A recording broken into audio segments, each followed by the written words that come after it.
Graças a Deus. Boa noite com Jesus. Nunca me acostumei e não quero me acostumar com esse púlpito. Vamos ler Gênesis, capítulo 6.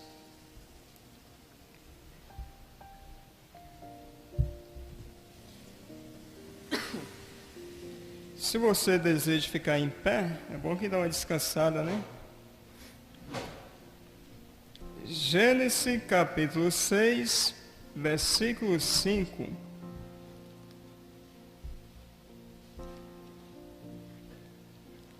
Aqui o profeta usou essa leitura para pregar a mensagem A Arca. E eu quero resumir um pouquinho sobre esse assunto. São 3 arcas do Velho Testamento, tipificando a 4ª arca do Novo Testamento, que o profeta diz que essa 4ª arca é Cristo. Então leamos a doce palavra do Senhor. Gênesis capítulo 6, versículo 5. E viu o Senhor que a maldade dos homens se multiplicara sobre a terra, e que toda a imaginação dos pensamentos do seu coração era só má continuamente. Nós estamos vendo que isso foi no passado e isto é hoje novamente. E vemos que a Bíblia não é um livro de história, é um livro profético. E a coisa se repete. Então arrependeu-se o Senhor de haver feito o homem sobre a terra, e pensou-lhe em seu coração, e disse o Senhor: destruirei de sobre a face da terra o homem que criei, desde o homem até o animal, até o réptil, até a ave do céu, porque me arrependo de o haver feito. Noé, porém, achou graça aos olhos do Senhor. Estas são as gerações de Noé. Noé era varão justo e reto em suas gerações. Noé andava com Deus. E gerou Noé 3 filhos, Sem, Cão e Jafé. A terra, porém, estava corrompida diante da face de Deus. Encheu-se a terra de violência. E viu Deus a terra, e eis que estava corrompida, porque toda a carne havia corrompido seu caminho sobre a terra. Que Deus acrescente suas bênçãos à leitura da sua amável palavra. Podeis assentar, preciosos irmãos? O profeta de Deus fala dessas 3 arcas do Velho Testamento, tipificando a 4ª arca, que é Cristo. E quando Deus disse para Noé, porque as intenções e imaginações dos homens, a Bíblia fala que era má continuamente. E Jesus chegou a dizer em São Lucas, capítulo 17, que assim como foi no dia de Noé, assim também seria no dia da vinda do Filho do Homem. E o profeta fala que o ministério de Filho do Homem é um ministério profético. E visto que Deus falou a Noé para ele fazer uma arca, e Deus falou para ele usar a madeira golfe, e era uma madeira muito maleável, muito fraca, era uma madeira branca, cheia de furos.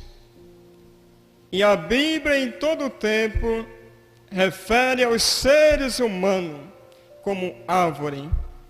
E aquela árvore golfe foi que Deus escolheu para que Noé fizesse a arca. Uma madeira cheia de furo. Assim também somos nós, cheios de furo, mas Deus tem te escolhido. Cheio de fraquezas, mas Deus tem te escolhido. E Deus escolheu a madeira golfe para fazer a arca. Era uma madeira que ensoberbecia, vamos falar no nosso linguajar mais fácil entender, bebia água, né? Ela se encharcava. Mas se botasse aquela arca no mar ou na água, ela ia afundar. Por isso teve a necessidade de Deus falar a Noé: vai em outra árvore, tira a resina e tira o betume, betuma a arca por dentro e por fora. E o profeta fala: esse betume, essa resina hoje é o Espírito Santo.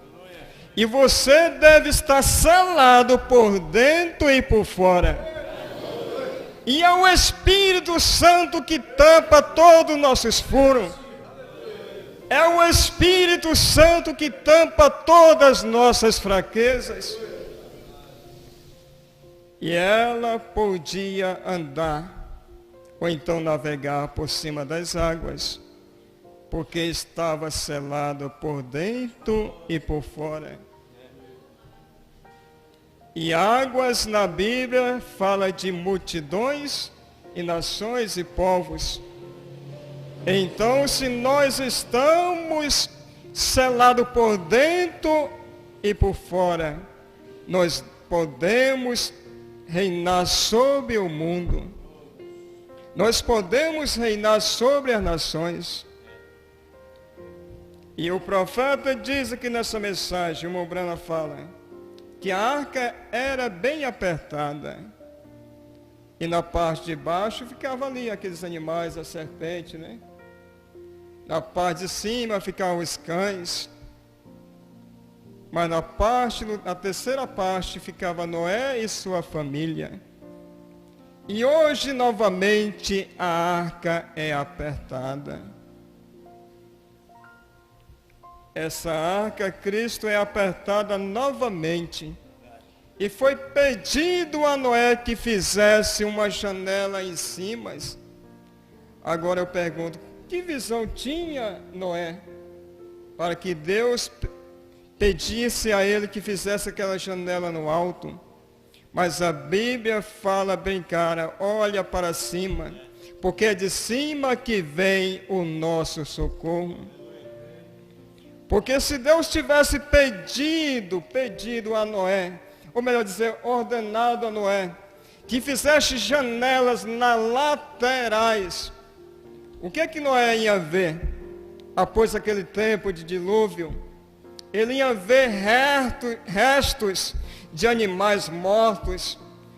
Ele ia ver a imundícia do mundo.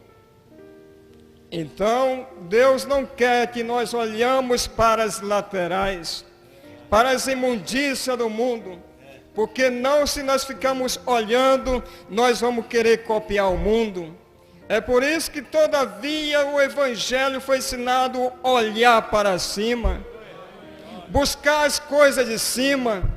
Mateus 6, verso 33, mas buscai primeiro o reino de Deus e a sua justiça, e as demais coisas vos serão acrescentadas. E a segunda arca foi a arca que foi colocado Moisés. O irmão Brana fala que foi uma arca feita de talo de milho. É visto também que a arca feita de talo de milho, se colocar sobre a água, vai afundar novamente, né? Mas foi talo de milho e barro, afundaram novamente. Aí tinha a necessidade novamente do betume, para que, quando fosse colocado Moisés, ali dentro daquela pequena cestinha, não afundasse, porque estava betumada. E assim nós também hoje estamos dentro dessa arca novamente.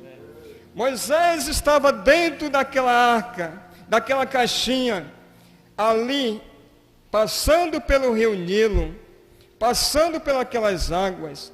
Ele estava protegido dos jacarés do mundo, porque ele teve um pai e uma mãe que soube como fazer as coisas. E eu creio que hoje também existem pais e mães que sabem também como fazer as coisas, como proteger seus filhos. E a maior proteção é a oração. E a maior proteção é o exemplo, é vida vivida. E o profeta, já terminando esse assunto, ele fala: a terceira arca foi a arca do concerto. A arca que Deus pediu a Moisés que ele fizesse. E foi feita aquela arca do concerto com a madeira arcácia. E foi pedido a ele, pedido a Moisés, que sobre a tampa daquela arca ele banhasse de ouro.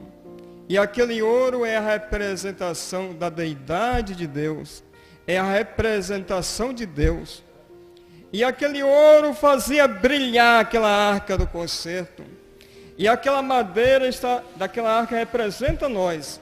E aquele ouro representa Deus. Então Deus em nossa vida é como essa arca. Nossa vida brilha todos os dias. Quem olha para nossas vidas vê Cristo em nós. Vê o brilho do Senhor. Que Deus em Cristo continue vos abençoando.